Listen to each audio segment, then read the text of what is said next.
आटपाडी तालुक्यातील दिघंची गावात सणासुदीतच नागरिकांना विषारी धक्का बसलाय। राजेवाडी चौकातील दत्तात्रय यादव यांच्या किराणा दुकानातून घेतलेल्या भगरीच्या पिठाच्या भाकऱ्या खाल्ल्यानंतर तब्बल 15 ते 20 नागरिकांना विषबाधा झाली आहे। गावभर भीतीचं वातावरण पसरलं असून रुग्णांना तातडीनं दवाखान्यात दाखल करून उपचार करण्यात आले आहेत।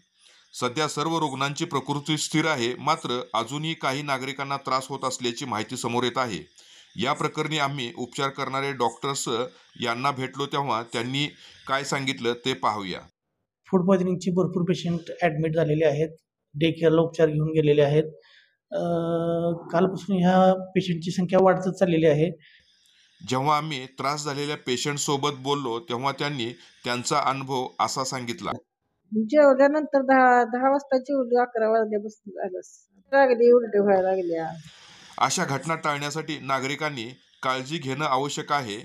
विश्वासार्ह दुकानातूनच खरेदी करा। स्थानिकपणे ओळख असलेल्या परवाना असलेल्या किरकोळ विक्रेत्याकडूनच पीठ, मसाले किंवा फराळाचे पदार्थ घ्यावेत। पॅकिंग तपासा। बंद पॅकेट घेत असाल तर उत्पादनाची तारीख, वापरण्याची मुदत, एक्सपायरी डेट, FSSAI नंबर नक्की पहा। उघड्यावर विक्री होत असल्यास खबरदारी।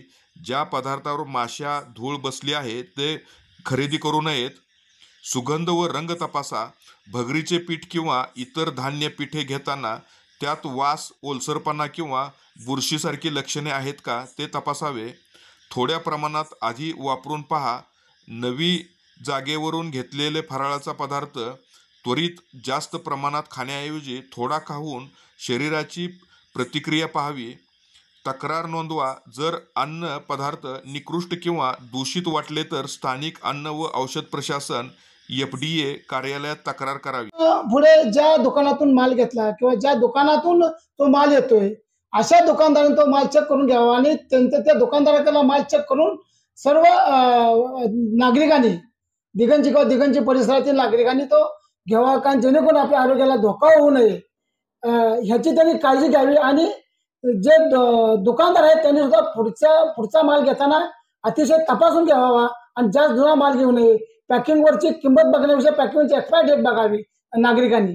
आणि ह्या सगळ्या गोष्टी जबाबदार ऍक्च्युली ही प्रशासनाकडून येणारी लोक जे असतात ते जबाबदार असतात। अशा घटना टाळण्यासाठी दुकानदारांनी ठराविक पथ्य पाळणं अत्यंत आवश्यक आहे। साठवण स्वच्छ ठेवा। धान्य, पीठ, फराळाचे पदार्थ ओलसर जागी किंवा थेट जमिनीवर न ठेवता स्वच्छ व हवेशीर ठिकाणी साठवा।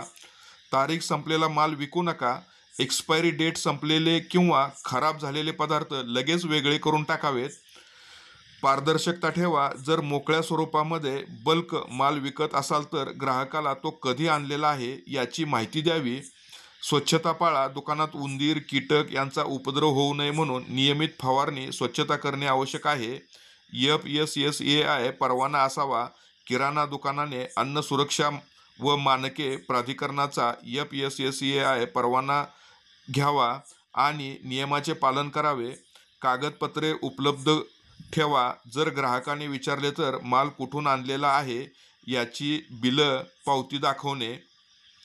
या संपूर्ण घटनेला जबाबदार ठरवले जाणारे दुकानदार यांच्याशी आम्ही चर्चा केली तेव्हा ते काय म्हणतात ते पण आपण पाहूया। भाकरी कोण खाल्लेली, काय जणाला झालंय, काय जणाला झालं, काय लोकांसमोर माणूस आहे आपला तिथे समोर हे नेलंय पीठ त्यांना योगेश गोंजारे आपला शेजारी आमच्या ते काय लपून ठेवणार का? त्यांना कोणालाच काय मी बाहेर तर खवसपूरचा आहे मी म्हणाव काय काय फरक माणसाला झालंय त्याची बात। आता ती कशातनं झाली की काय मला माहिती, ती काय त्यांचं अजून दुसरं खाणं पिणं काय शी पण मला काय माहिती, पण ज्याच्यातनं झालंय का भगरीतनं झालंय का पिठातनं झालंय। पीठ तर मी भगर इथं दळून याच दुकानातून अन्यही नागरिकांनी खाद्यपदार्थ खरेदी केले आहेत, परंतु त्यांना त्रास झालेला नाही। त्रास ठराविक लोकांना झालेला आहे। या पाठीमागचं नक्की कारण काय आहे ते सखोल चौकशी केल्यानंतरच कळणार आहे। यामध्ये दोष कोणाचा आहे येणाऱ्या काळात कळेलच। आपण भगर नेले 2 किलो, पीठ नेले 2। आपल्या घरात काय प्रॉब्लेम नाही, काय सुद्धा नाही। 7 माणसाचं काय प्रॉब्लेम नाही। आमच्या मुलीने खाल्ले, मालकीने खाल्ले। काय 1 किलो नेले भगर, 1 किलो शाबू, 1 किलो। काय घरात कोणाला काय त्रास नाही, काय सुद्धा त्रास नाही।